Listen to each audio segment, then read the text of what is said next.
Hello बच्चों, कैसे हैं आप लोग बेटा। तो आज एक और topic human genome project molecular basis of inheritance की कंटिन्यूएशन में। Every individual has an identity due to its genetic makeup. कि कोई भी दो इंसान बच्चों मोनोजाइगोटिक ट्विंस को छोड़कर एक जैसे नहीं होते, क्योंकि उनका जेनेटिक मेकअप डिफरेंट है। और ये जो डिफरेंसेस हैं उनके जेनेटिक मेकअप में, वो आते हैं उनके डीएनए न्यूक्लियोटाइड सीक्वेंस में डिफरेंसेस की वजह से। और यही एक रीज़न रहा कि साइंटिस्ट ने कोशिश की टू मैप ह्यूमन जीनोम। और जैसे जैसे जेनेटिक इंजीनियरिंग में एडवांसमेंट आए, डीएनए आइसोलेशन हुआ, क्लोनिंग स्टार्ट हो गई, तो ह्यूमन जीनोम को सीक्वेंस करने की तैयारी भी शुरू हो गई। अब ये क्या होता है जीनोम? जीनोम एक ऑर्गेनिज्म का कंप्लीट सेट है डीएनए का, जिसमें उसके सारे के सारे जीन प्रेजेंट होते हैं। ये वो इन्फॉर्मेशन है जिससे ऑर्गेनिज्म बनता है, अपने आप को मेंटेन करके रखता है। लेकिन इसके साथ साथ बच्चों इसमें दोनों चीज़ें प्रेजेंट होती हैं। जो कोडिंग सीक्वेंसेस होती हैं वो भी प्रेजेंट होंगी, और नॉन कोडिंग सीक्वेंसेस हैं जेनेटिक मटेरियल की, डीएनए या आरएनए की, वो भी प्रेजेंट होती है। तो आप कह सकते हो कि फालतू की चीज़ें भी हैं और काम की चीज़ें दोनों एक साथ प्रेजेंट हैं। अब ये ह्यूमन जीनोम जो 6 फीट लंबा होता है, जिसमें 30,000 से ज़्यादा जीन होते हैं, सबसे कॉम्प्लेक्स और लार्जेस्ट जीनोम है अभी तक का। यहाँ पर जो जेनेटिक मटेरियल है ऑर्गेनाइज्ड हो जाता है, अरेंज हो जाता है हैप्लॉइड क्रोमोसोमल सेट में, जहाँ पर 22 ऑटोसोम्स हैं और एक सेक्स क्रोमोसोम प्रेजेंट होता है। ये आपको सबको पता है। ये आप यहाँ पर देख पा रहे होंगे कैरियोटाइपिंग। अब क्यों कोई भी ऑर्गेनिज्म दूसरे से डिफरेंट होता है? उनके जीनोम में डिफरेंसेस बच्चों दो रीजन से आ सकते हैं। पहला, number of base pairs, and second, उनके नाइट्रोजनस बेसिस का अरेंजमेंट। एक बेस पेयर्स बच्चों होता है 660 डाल्टन का, और 1000 बेस पेयर्स मिलकर 1 KB बनाते हैं। आप इसको सिंपली इस तरह से समझ सकते हो, जो आपकी मोबाइल फ़ोन की, आपके लैपटॉप की जो मेमोरी आप मेज़र करते हो, उसी तरह से ये मेज़र होती है। ह्यूमन जीनोम प्रोजेक्ट को मेगा प्रोजेक्ट कहा गया, उसके पीछे बहुत सारे रीजन्स हैं। तो सबसे पहले तो आप ये जानिए कि this project was launched on October 1, 1990। Craig Venter पहले साइंटिस्ट थे जिन्होंने ह्यूमन जीनोम को सीक्वेंस किया। तो 13 लॉन्ग ईयर्स लगे इस प्रोजेक्ट को पूरा होने में।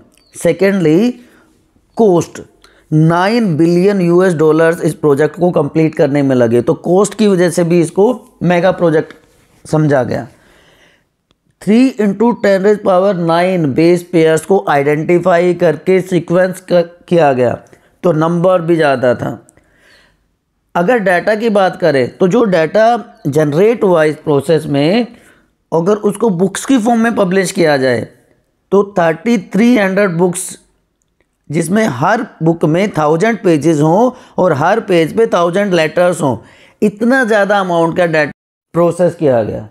लेकिन बायोइन्फॉर्मेटिक्स जो डेवलप हुई उसी पीरियड में, उसकी वजह से ये प्रोसेस बहुत इजी हो गई। जो डाटा का एनालिसिस था, उसका स्टोरेज था, वो कंपैरेटिवली इजी हो गया। तो इन सब रीजंस की वजह से ह्यूमन जीनोम प्रोजेक्ट को बच्चों एक मेगा प्रोजेक्ट का नाम दिया गया। अब चीज़ समझ में आई आपको, क्यों इसको इतना इम्पोर्टेंट माना गया, क्यों इतना ऐसा नाम दिया गया? चलिए, अब कहाँ से स्टार्ट हुआ?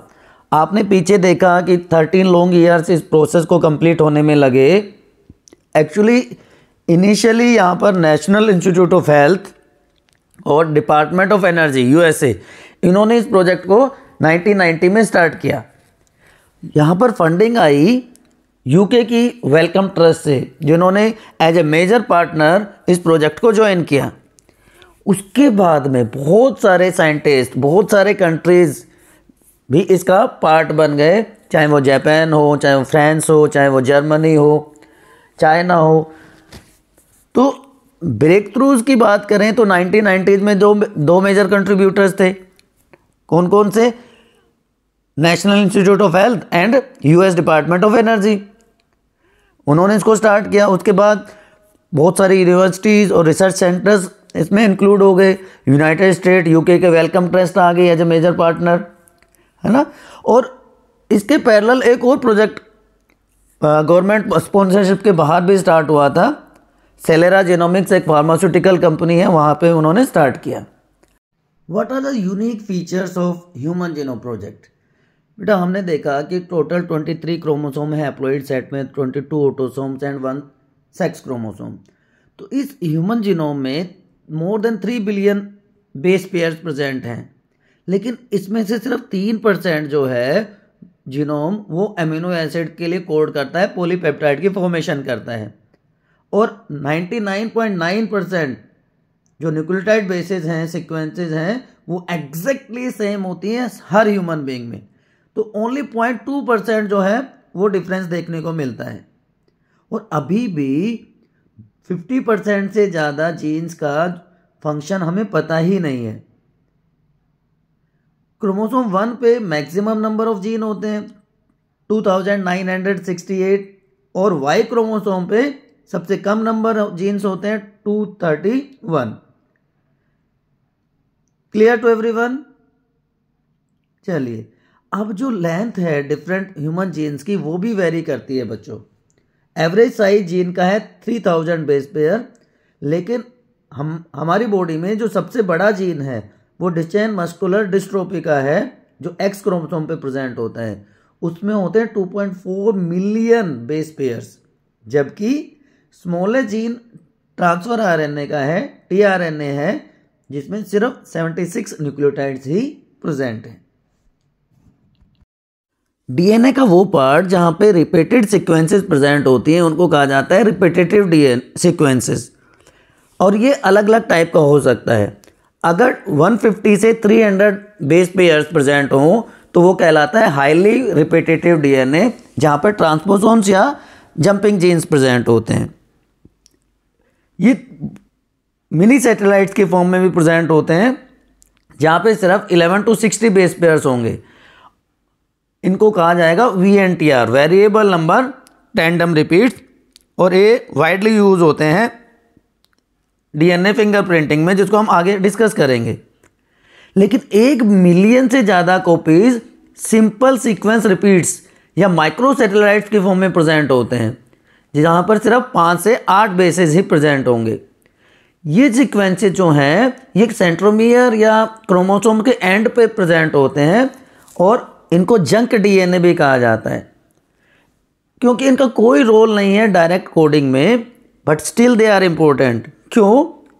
क्योंकि ये इंफॉर्मेशन प्रोवाइड करते हैं क्रोमोसोम्स की स्ट्रक्चर के बारे में, उनके डायनामिक्स और इवोल्यूशन के बारे में। 1.4 मिलियन, आप सुनिए, 1.4 million single base DNA differences, जिनको सिंगल न्यूक्लियोटाइड पॉलीमॉर्फिज्म भी कहा जाता है, SNPs भी कहते हैं, ये आइडेंटिफाई हुए हैं ह्यूमन बीइंग्स में। और लेविन ने तो इनका नंबर 10 मिलियन तक भी बताया है। तो ये SNPs, सिंगल न्यूक्लियोटाइड पॉलीमॉर्फिज्म जो है, ये हेल्पफुल होंगे क्रोमोसोम लोकेशंस को ट्रेस करने में जहाँ पर डिजीज़ होती हैं, और उनकी सीक्वेंसेस को स्टडी करके इस SNPs की हेल्प से डिजीज़ को क्योर किया जा सकता है और ह्यूमन हिस्ट्री को ट्रेस कर सकते हैं। चलो बच्चों, अब बात करते हैं goals of human genome project. तो सबसे पहला जो गोल बच्चों सेट किया गया था ना, वो ये था कि ह्यूमन डीएनए में जीन कितने होते हैं उनका पता लगाए। क्योंकि पहले कोई कहता था 1 लाख जीन होते हैं, कोई 50,000 बताता था, है ना। तो अब ये आइडेंटिफाई हो गया है कि 30,000 के आसपास जीन ह्यूमन बॉडी में प्रेजेंट होते हैं, डीएनए में प्रेजेंट होते हैं। सेकेंड मेजर जो गोल था कि 3 बिलियन से ज़्यादा जो बेस पेयर्स हैं ह्यूमन डीएनए में, उसको सीक्वेंस करना। इसके अलावा उस सारे डेटाबेस को स्टोर करके इम्प्रूव टूल्स बनाना डीएनए एनालिसिस के थ्रू, और जो पॉसिबल हुआ बायोइन्फॉर्मेटिक्स की हेल्प से। तो sequencing, number of genes find out करना, डेटाबेस क्रिएट करके उसका टूल्स की हेल्प से एनालिसिस, ये मेजर एरियाज थे। उसके बाद उस टेक्नोलॉजी को, उन टेक्निक्स को ट्रांसफ़र करना अदर सेक्टर्स में। लेकिन यहाँ पर ELSI, एथिकल, लीगल और सोशल इश्यूज़ को डील करना भी बहुत इम्पोर्टेंट था, जो इस पूरी प्रोसेस के दौरान उठे थे। तो यहाँ पर एक समरी आप देख पा रहे हो, what are the goals of human genome project. Identification of genes, their sequencing, storage of database, technology transfer with the help of bioinformatics and sequencing of other genomes from other organisms, and ultimately addressing the ethical, legal and social issues। जो sequencing हुई model organisms की, non human organisms की, उसकी बात हम आगे future challenges में करेंगे। अब क्या मेथोडोलॉजी अडॉप्ट हुई? देखो बच्चों, जब ये प्रोसेस स्टार्ट हुआ तो साइंटिस्ट के सामने दो चैलेंजेस थे या दो टेक्निक्स थी, दो अप्रोचेस थी। EST, एक्सप्रेस सीक्वेंस टैग्स, जो फोकस करते हैं आइडेंटिफाई करना सारे के सारे जीन्स को जो कि एक्सप्रेस हो रहे हैं RNA में, और दूसरा मेथड था सीक्वेंस अनोटेशन, कि पूरे जीनोम को सीक्वेंस किया जाए जहाँ पे कोडिंग और नॉन कोडिंग सीक्वेंसेस हों, और बाद में उनको डिफरेंट रीजन्स असाइन करके उनकी सीक्वेंसिंग और फंक्शन स्टडी किया जाए। तो सेंगर ने मेथड डेवलप किया सीक्वेंसिंग ऑफ अमीनो एसिड्स का प्रोटीन में। यहाँ पर DNA को रैंडम फ्रेगमेंट्स में कन्वर्ट करके उनके सीक्वेंसिंग करने का काम किया गया। और HGP में मैं बार बार बता रहा हूँ आपको, बायोइन्फॉर्मेटिक्स ने बहुत इंपॉर्टेंट रोल प्ले किया, क्योंकि यहाँ पे जो इंफॉर्मेशन टेक्नोलॉजी थी उसको इंटीग्रेट कर दिया गया with medical sciences, biology and medicines. तो मेथड्स क्या थे, स्टेप्स क्या फॉलो हुए, क्या प्रोसीजर अडॉप्ट किया गया, अब हम उनकी बात कर लेते हैं। तो सबसे पहले जो बच्चों, जो DNA था सेल से, उसको आइसोलेट करके उसको फ्रेगमेंट से भी डिवाइड कर दिया गया, छोटे छोटे फ्रेगमेंट्स में तोड़ दिया गया। ये एक ओवरऑल व्यू आप देख पा रहे हैं यहाँ पर ह्यूमन जीनोम प्रोजेक्ट का। अब जो आइसोलेटेड DNA था उसको स्पेशल वेक्टर्स, जैसे बैक्टीरियल आर्टिफिशियल क्रोमोसोम्स जिसको हम BAC कहते हैं, या यीस्ट आर्टिफिशियल क्रोमोसोम जिसको हम YAC कहते हैं, वहाँ पे इंट्रोड्यूस कर दिया गया। अब ये फ्रेगमेंट्स सूटेबल होस्ट में, बैक्टीरिया या यीस्ट में क्लोन हो गए, उनकी कॉपीज़ बन गई, और अगर ज़रूरत पड़ी तो PCR, पॉलीमराइज चेन रिएक्शन की हेल्प से इनके लार्ज नंबर ऑफ कॉपीज़ बना ली गई। अब ये जो फ्रेगमेंट थे, इनको सैगनर का जो मेथड था अनोटेटेड DNA सीक्वेंसेस, उसके हेल्प से अरेंज किया गया ओवरलैपिंग रीजन्स के हिसाब से। इसके बाद जो कंप्यूटर बेस्ड प्रोग्राम थे, जो बायोइन्फॉर्मेटिक्स थी, उसको यूज़ करके इन सारे के सारे सीक्वेंसेस को डिफरेंट क्रोमोसोम्स को असाइन कर दिया गया, अलाइन कर दिया गया। क्रोमोसोम 1 लास्ट में सीक्वेंस हुआ मई 2006 में, और इसी के साथ ये कहा गया कि human genome project is completed. Lastly ये बात करते हैं कि एप्लीकेशंस क्या हैं और what are the future challenges of human genome project. तो सबसे पहली बात बेटा, डिसऑर्डर्स को स्टडी करने के लिए इसको वाइडली यूज़ किया गया। मोर देन 1200 जीन्स हैं जो ह्यूमन बींग्स में डिजीज़ कोज करते हैं, चाहे वो कार्डियोवैस्कुलर डिजीज़ हो, वो एंडोक्राइन डिजीज़ हो, न्यूरोलॉजिकल डिसऑर्डर्स हो, इन सब के जीन्स को आइडेंटिफाई किया गया। तो हेल्थ केयर सेक्टर में एक मेजर ब्रेक थ्रू मिला by studying human genome project. Secondly, जो जीन बैंक प्रिपेयर हुआ, उसकी हेल्प से अब जो डिफेक्टिव जीन्स हैं उनको आइडेंटिफाई करना इजी हो गया।